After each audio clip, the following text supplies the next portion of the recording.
The same central banks that have stolen more than $50 trillion from national treasuries across the planet are now creating a new derivatives fraud through the cap-and-trade carbon tax system that dwarfs their previous Ponzi schemes.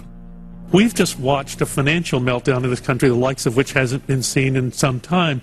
Now, if people like credit default swaps, they're really going to like the carbon swaps that are going to occur and the carbon future swaps. We spent a full day in this committee last summer talking about the manipulation of the energy futures market in oil. We're going to create, I fear, another such system that people who have an inclination to react dishonestly to systems are going to actually have a new opportunity. Is that not a problem? A select group of central banks are lobbying for the same legislation to be passed worldwide. Once the so-called green economy laws are in place, only global megacorporations and their subsidiaries will be allowed to do business. Van Jones, Barack Obama's first green job czar, has stated repeatedly on the record that the new green economy is only a cover for a complete revolution against capitalism and the total redistribution of wealth. But what Van Jones doesn't tell his sad followers is that the elite are bragging that the modern green movement was designed from its creation to destroy the middle class and transfer all wealth into the hands of a super elite. They're not doing this to uplift the poor. No, the goal is to enslave the planet and usher in a new dark age. Every nation on Earth is in the process of, or has already passed, its own set of carbon tax laws and regulations. If their plan is successful, every nation on Earth will not only pay tribute to the powerful world government, but every facet of human life will be regulated by the technocratic global planners. Under the carbon tax scheme, China, India, Mexico, and over 150 other nations are exempt from the global tax system. You see, the bankers already own and control the third world. Their final target is the middle class of the West. Once they've dismantled the economies of the United States, Europe, and Japan, they believe no one can stand in their way. In short, the New World Order is a global corporate takeover. In their global corporate state, there is no room for individuality, sovereignty, or independence.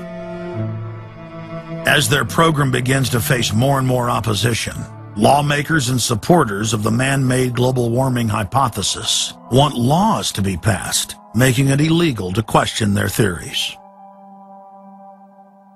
Recently, the head of Greenpeace was forced to admit that the Arctic and Antarctic ice caps grow in the winter and shrink in the summer, and that this is all part of a natural process driven by the tilt of the Earth and the Sun. The cosmic radiation coming from space, the amount reaching the Earth is affected by the strength of the Sun's magnetic field. So the magnetic field of the Sun is almost like a gateway controlling the cosmic radiation reaching the Earth. The magnetic strength of the Sun is also related to the number of sunspots. So they are directly related to changes within the inner structure of the Sun. The amount of cosmic radiation reaching the lower atmosphere creates more cloud, right? And cloud forms, you need to have what are called condensation nuclei. That is, little particles around which water can change from water vapor or gas into water droplets, minute particles that are visible in the form of clouds. We've known for a long time that there was more cloud than the amount of particles in the atmosphere, because we assumed it was clay particles and salt particles that were creating this condensation process, but there was this gap. We now realize, of course, it's the cosmic radiation that's doing it. So what the cosmic radiation is doing, controlled by the magnetic field of the Sun, is it's like putting up a screen in the greenhouse and blocking out the sunlight, and of course that then affects the temperature of the Earth. That's why there's a relationship between the sunspots and the temperature on the Earth. So we now know the mechanism, but they completely ignore that. More than 31,000 scientists from across the United States, including more than 9,000 PhDs from the fields of climatology, atmospheric science, Earth Science and Hydrology signed a petition rejecting man-made global warming as a scientific fraud.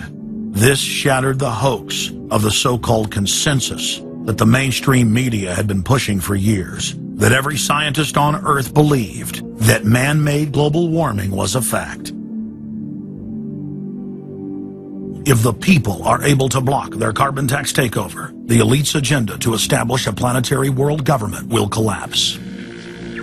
To force their unpopular agenda upon the planet, the controllers are racing to complete the construction of their police state control grid. Borrowing from tactics used in the past by communist, fascist, and other totalitarian regimes, every form of classical textbook tyranny is now being implemented in the West.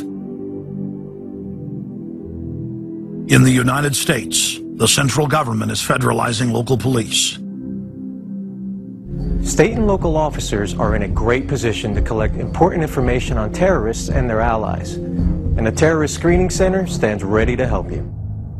This video, produced by Homeland Security, is required viewing for all departments in the U.S. And with the teamwork of local, state, and federal law enforcement, we have an excellent opportunity to see the picture and solve the puzzle before these terrorists can strike again. State, county, and city police now take their marching orders directly from DHS and FEMA. The videos and training manuals turn peace officers, once guardians of the Republic, into secret police. See way down there? There's a woman taking photos of the dam. Someone called 911 and reported a suspicious person. As you guessed, she's going to be a Category 3 hit.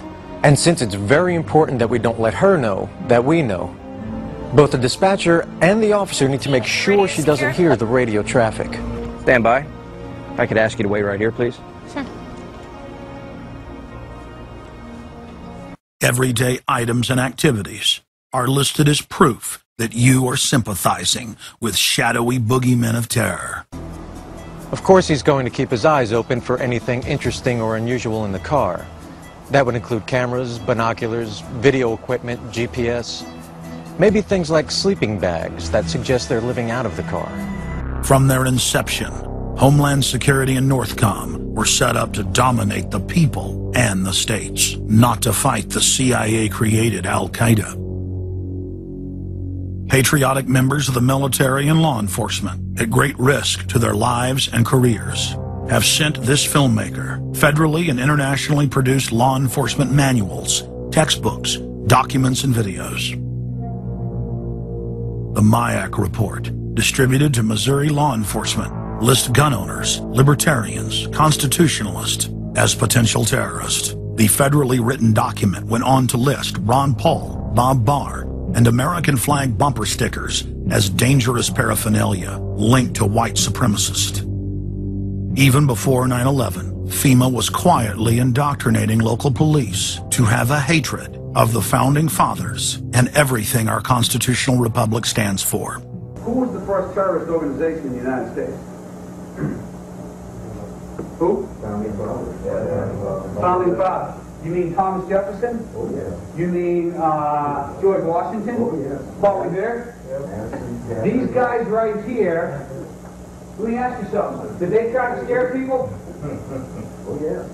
They tried to intimidate the British. Did they use acts of violence? Your founding fathers, my founding fathers, were involved in acts of terrorism against British officials because they systematically had British officials assassinated. In the old Soviet Union, Nazi Germany, and Maoist China, the police's main job was not fighting crime. In totalitarian forms of government, the police are political enforcers, or commissars as they were known in Russia. It's their job to spy on the public and to intimidate the exercise of free speech. Once a climate of fear has been achieved, the public begins to self-censor, to shut down.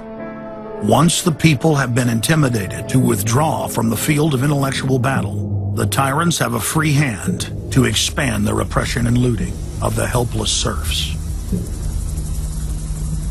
The average man and woman is in a trance. They get home from work, they don't even talk to their children. They turn the television on, and they let those corporate messages set the agenda in their lives. If we want a revolution against these social engineers and the scientific dictatorship, we have to start getting back to basics. Having barbecues, knowing our neighbors, loving our husbands and wives, spending time with our children, and getting back to real human culture. This false corporate culture has been superimposed over our daily lives.